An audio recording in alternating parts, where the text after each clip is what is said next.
Hey, I'm John. Welcome to Mr. G's Workbench. Let's go off the books for a few minutes.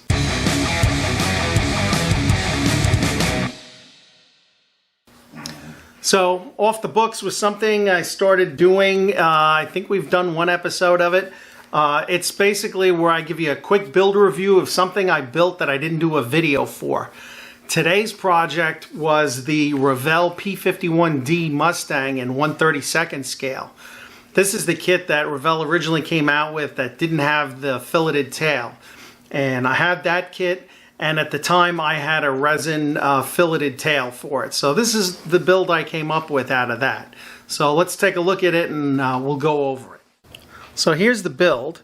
This does have a filleted tail.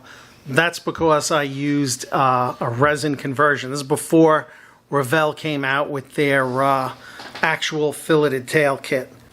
Honestly, the quality of the kit, for under 50 bucks, you're getting a really well detailed out-of-the-box cockpit. The only change I made in this particular build was I used an Eduard look, which is their version of a 3D instrument panel. I like the seat belts that it came with.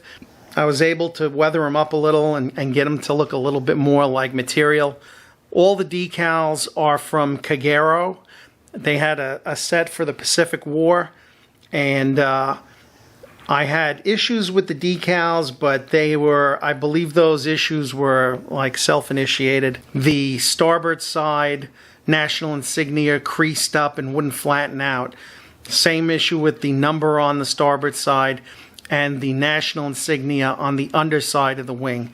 The fit of the kit is good with the exception of the guns. Revell made these large inserts for where the machine guns go. I didn't go crazy with it. I left it at that. I used the kit wheels. Everything is out of the box, like I said, except for the seat belts and that Eduard instrument panel. Overall, I'm happy with the final result. It goes together well. If you pay extra attention to those machine gun inserts in the wings, I think you can come away with a really good quality build. The Tamiya kit is 150 plus, and you know what? Yeah, you're getting Tamiya for that money. But if you want to build a Mustang and you don't want to break the bank, this is certainly by far the best alternative. So there you have it. I'm of mixed feelings of this build.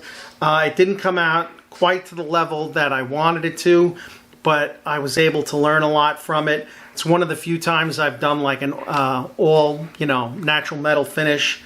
I was happy with the paints. I was happy with the process. I had my decal issues, but aside from that, I think the Revell kit is a good buy.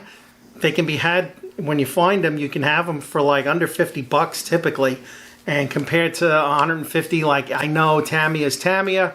But if you want to build a P-51 and you don't have, a couple $100 bucks to throw at it, hey, this Revell kit's a good option.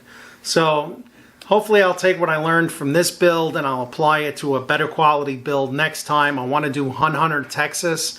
So that'll be my next effort with that particular kit. I've got one more in the stash.